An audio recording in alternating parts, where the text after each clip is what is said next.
Let's all go to the lobby. Let's all go to the lobby. Let's all go to the lobby and have ourselves a drink. All right, Michaela is singing, which means we are back in the lobby bar for the week of June the 29th, 2026. Brian and Michaela with you. And Michaela, we're still separated by miles and miles, but we're together in spirits. We're about to be reunited together at the movie theater. Hopefully this week we can get that worked out here. But it's a busy week still because we're still traveling. We've got movies to see. World Cup is still happening. And the 4th of July here in the United States is, well, I guess the 4th of July is happening everywhere, but it's a big deal here in the United States, I guess. So how's it going? Are you looking forward to kind of this crazy whirlwind of a June winding down and getting into July? I am excited, I guess. I'm excited to come back to the Carolinas. That'll be good. I can't believe that June is gone. Like, I think as of June's we've gone. got like 1 day left in the year or in the month of June, as of this recording. Yeah, That's crazy. I'm excited.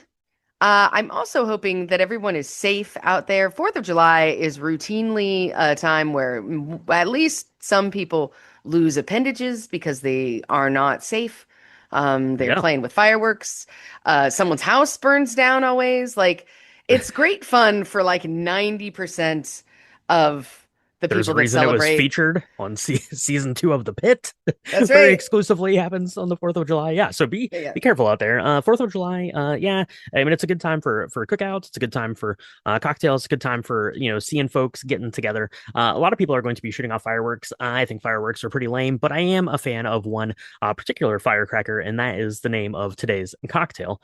This comes to us from liquor.com, and it's a little bit more complicated than a normal lobby bar drink, but as I said, you're probably going to be having some sort of get together. So you're going to have like the ingredient you'd have to pick up right here, probably on the table. So just, steal a couple pieces of watermelon and you're going to be good to go. So into a shaker tin, do as follows: take two little chunks of watermelon, 1.5 ounces of aged rum, a half ounce of triple sec, a half ounce of lime juice, a half ounce of simple syrup.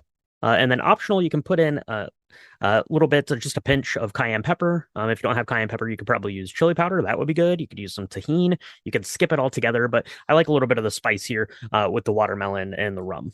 Go ahead and add some ice. Get that muddled there with the watermelon. Shake it and then double strain it into a rocks glass with like a big ice cube. Sip and enjoy. Firecracker, Michaela. It's watermelony. It's tropically. Has a little bit of heat. What do you think? I love it. I love it.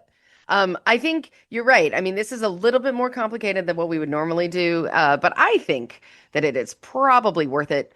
Um, if you have sweet and sour, you could probably exchange that for some of these ingredients, but it will not be as good. I guarantee it. The fresher ingredients and the real ones are the way to go. But I love this because it is something that I'm definitely going to have on hand for 4th of July because who doesn't have watermelon at their picnic or Yeah. at their, barbecue? I mean, Once a year, you buy a giant watermelon and you say to yourself, how do I cut this thing up? that And today is, is the day. life hack. I bet, I'd love to see the data on how many times that is Googled in this upcoming week, like Oh how to yeah. cut a watermelon, right? Because you're not wrong. It's like it's I like buy how to cook one a a year. turkey like every like Yep, fourth week of November. yep, How to cut yep. up a So watermelon. Yeah. Yeah, yeah, 100%. yeah. So I thought this was good. I really love watermelon in cocktails, and like I said, you're probably going to have it sitting around. You're not going to have to go and pick any up. So not too bad there. And this is going to be a nice summer cocktail here as we get into the rest of summer. We're recording this a day early because Michaela's going to be in the car tomorrow when we normally record. So no real box office returns yet, but it looks like it is going exactly kind of how we thought it was going to. Toy Story Part 5 is probably going to take the weekend here, followed by Supergirl, and then in a more distant third, Jackass Best and Last coming there, rounding out the top three. So that's your box office news, I guess, for the week. We're still to see Supergirl. We're going to be talking about that here in a couple of weeks. Once Michaela gets back, we're going to try to get together to see that. So we do have a couple of things coming out this week, though, to keep everyone busy. The first is a very monumental, one of the greatest films of them all, Minions and Monsters. No, that comes out this week too, but the 85th birthday of Citizen Kane. If you've seen Citizen Kane, you might think that it's a little slow and it's a little boring. If you've never seen Citizen Kane, you might say, what is the big deal about Citizen Kane? But in the 85 years since that film came out, every movie you've ever seen owes something to Citizen Kane. That is absolutely true. I was in a film class in high school, and so I had to watch Citizen Kane.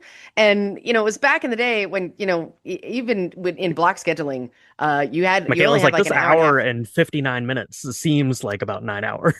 It did a little because we had to watch it over the course of a couple days anyway, just because of Okay. the way the Right. classes were set up, right? But it felt like a week. But we looked at a bunch of different scenes and took them apart and stuff, and it was really interesting. And it was the first time where I was like, I developed like an appreciation for a movie that I was told was great, but then was like, I don't see what the big deal is. So if you're in that camp, you're in luck because we're going to talk about it at some point. I know we haven't covered it yet. And I think it's on our list, but we should definitely do it because it's 85. It's almost as old as my dad. That's 85, yeah. amazing. Happy birthday, Citizen Kane. Yeah.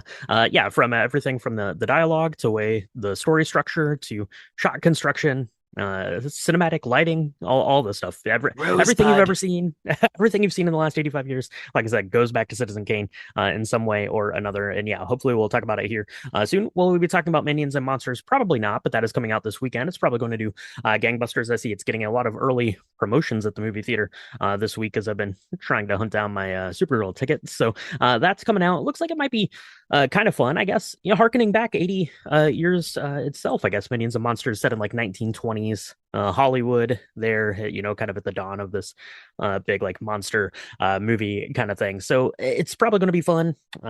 We talked about in our Patreon hangout this week.